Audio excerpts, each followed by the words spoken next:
Hey everybody, it's Benny One, and I'm back at you with another MCU movie review, everybody. And I went and saw Thor Love and Thunder, baby. That's right, earlier today after I got off work. And man, I gotta tell you, I had a good time watching this freaking movie. Thor has always been one of my favorite Marvel characters, going all the way back to when I was a kid.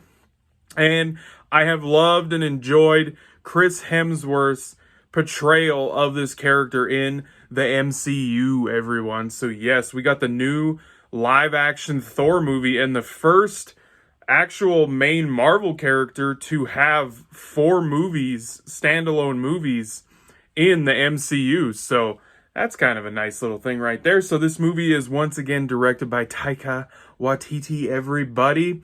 And I'm going to start off by saying that I know people are going to compare this to Thor Ragnarok, the third Thor movie that Taika directed also, because it is somewhat similar, but I will say that it does seem like a different type of movie also in the same hand.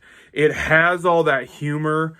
In fact, it has way more humor in it than was in Ragnarok, which is kind of hard to believe because Ragnarok was a really funny, awesome, entertaining Thor movie, everybody. But this one has a lot more humor in it than Ragnarok did, which is just kind of crazy. So, but yeah. So Chris Hemsworth is back, of course, as Thor. And then we have Natalie Portman back as Jane / Mighty Thor, everyone. That's right.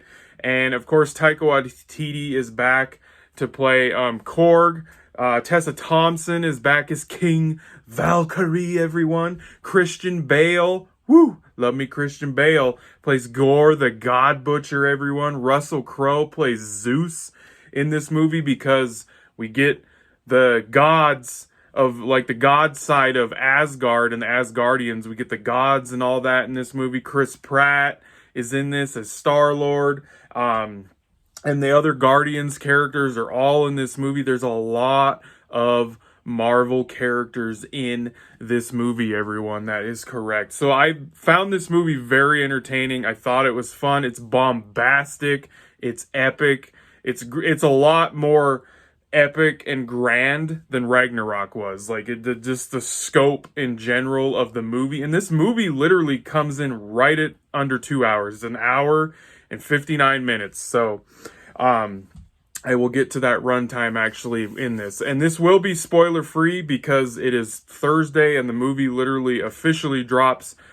tomorrow on Friday. So this will be spoiler free. I will not be talking about any spoilers, anything that hasn't really been in the trailers or the comic book stories that they actually pulled a lot from for this movie, which I have read the comic book story arc about Gore the God Butcher in the Thor, the God of Thunder comic book line that this character came from. I actually read the whole story arc, so I actually thought they did a pretty damn good job borrowing and taking from that comic book story arc. I really thought they did a fantastic job. There were even things with Gore, his abilities and shit, that I was like surprised that they actually brought that shit into the live action movie. So I was very impressed with that stuff.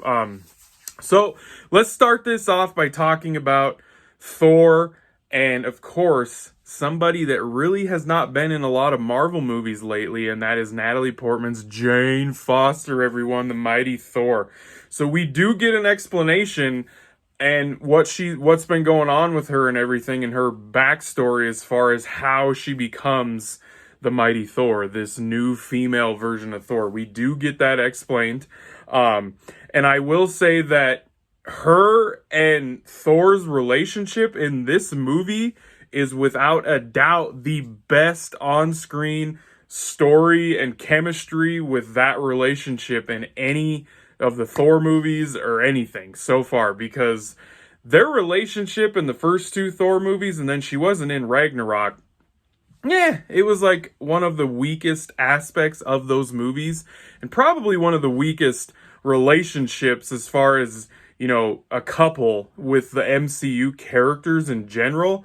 Weak, very, very weak. But this time around, Taika actually took Thor and Jane, and like their whole interaction with each other because they're both Thor now. She's the mighty Thor, he's Thor, and she's very green when it comes to being like a superhero, which I also really appreciated, is that she's green and like she's just not like knows how to do everything all of a sudden, because she asks him for help and she's like learning from him and everything. And it's just the whole dynamic between the two in this movie is great.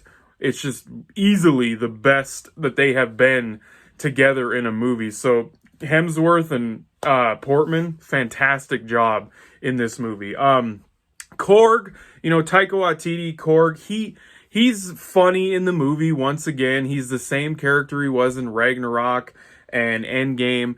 I will say some of his jokes don't totally land in this one, but he's still pretty funny. In the beginning when he's telling this story about what's been going on with Thor and everything, it's entertaining shit. Tessa Thompson as Valkyrie is awesome.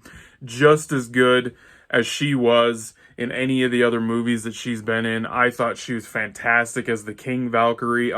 She was not she wasn't in the movie as much, I guess, as I thought she was going to be. She's in the movie, but I thought she was going to have a bigger part in the movie. Christian Bale as Gore, the frickin' God Butcher. Wow. Very, very impressed with his take on this character, because I've read the comic book storyline where they introduced this villain and they didn't make him look exactly like Gore from the comic books, because Gore from the comic books actually looks a lot like Voldemort. I mean, if you look at a picture of him, he looks like Voldemort from the comic books. So I imagine they did not want Christian Bale to look like Voldemort from Harry Potter, because, that would have caused all sorts of issues and people being like they're copying Harry Potter. So I get the look that they went for. And you know what? For them not getting rid of his nose and letting him keep his nose, they made him look really cool, I thought. I like the look of him. The special effects when he's using his powers and everything. The special effects in the movie are great. This movie is colorful, big, everything. The special effects look fantastic. I mean, sometimes some of these Marvel movies, the special effects do not look so good in parts of the movie, but I thought this movie looked fantastic, and it's just bright and in your face. It's just crazy. But yes, Christian Bale's Gore the God Butcher, awesome villain. Like, awesome freaking villain. He chews up the scenery when he is on screen, man. Oh my God. He did a really good job. Like, when they announced that he was cast to play Gore and they were putting him in this movie, I was like, holy shit. Awesome villain from Thor. Like, seriously, I would say he's probably in the top 10 villains in the MCU now, for sure. He's in the top 10 villains. I don't know exactly where I would place him, but yeah, Bale brought it, man. And I knew he could play a villain. I mean, if you've seen American Psycho and shit, like, Bale can be villainous and vile and cruel and evil. He can play that shit. And I thought he did a fantastic job with this character in this movie, like, seriously. And then we have Russell Crowe as Zeus.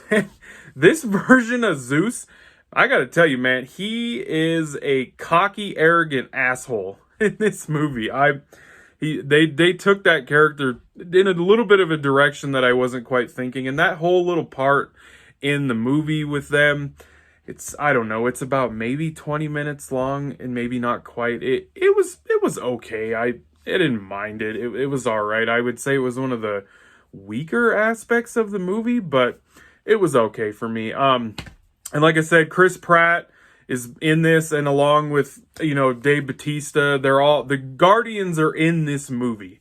They are in the movie. Not very much though. So that's the thing. Like, don't expect, going to this movie, do not expect to get a lot of Guardians of the Galaxy with Thor at all. Which I will dive into, actually, which I think is kind of it's a little bit of a weakness for the movie for me, is that I feel like maybe they should have added another 15 minutes to the runtime.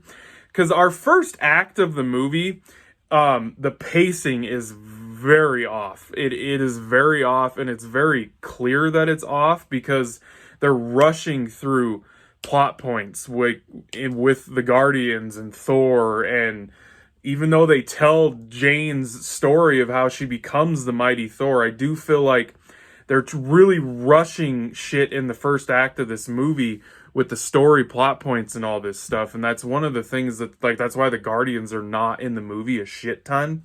They're really just in the beginning of the movie. And that dynamic between Star-Lord and Thor that was teased at the end of Avengers Endgame, like, I feel like if we would have got another 10, maybe 15 minutes of him being and going on missions and stuff with the Guardians, I feel like that would have been, it would have flushed out that opening act of this movie just a little bit more, and the pacing maybe wouldn't have been so rough and off, but it is what it is, and it's the way we got it. It was one of the weaker things of the movie, but yeah. But once the movie gets into, like, the second half, like, the pacing gets in line and it fixes itself, and it is full bore just running after that. Like, it really does. About halfway through the movie, the pacing problems totally disappear, at least for me. And the way I watch movies, I guess. I'm not a top critic. I don't nitpick and judge the shit out of movies, but that's what I noticed is about halfway through, all of the pacing issues stopped. For me, at least. And it was really just that first part of the movie, because you always have a first, a middle, and a third act. And that's just the way it is with movies. So, and the third act of the movie, fucking fantastic. The end fight scene, that black and white setting where Thor and the whole team that gets built in the movie, which I thought was another thing that Taika did so well at, was showing how Thor got everybody together, this god-like team, to go fight Gore the God Butcher. Like, I loved how he did that and implemented that into the story. And the whole third act is just fantastic, especially that end fight scene in that black and white setting. Awesome shit. All the fight sequences in this movie were fantastic. The goats, everybody. That's right. The damn goats that they took from the comics that are in this movie are awesome. They're the goat. That's right. That's all I'm going to say about those damn things. They were awesome as shit. I got a Funko Pop pre-ordered with Thor in the chariot behind them damn goats. I am so jacked to get that sucker later in August. Whew! Badass shit, everybody. So this movie basically is a bunch of different types of movies crammed into one in a way.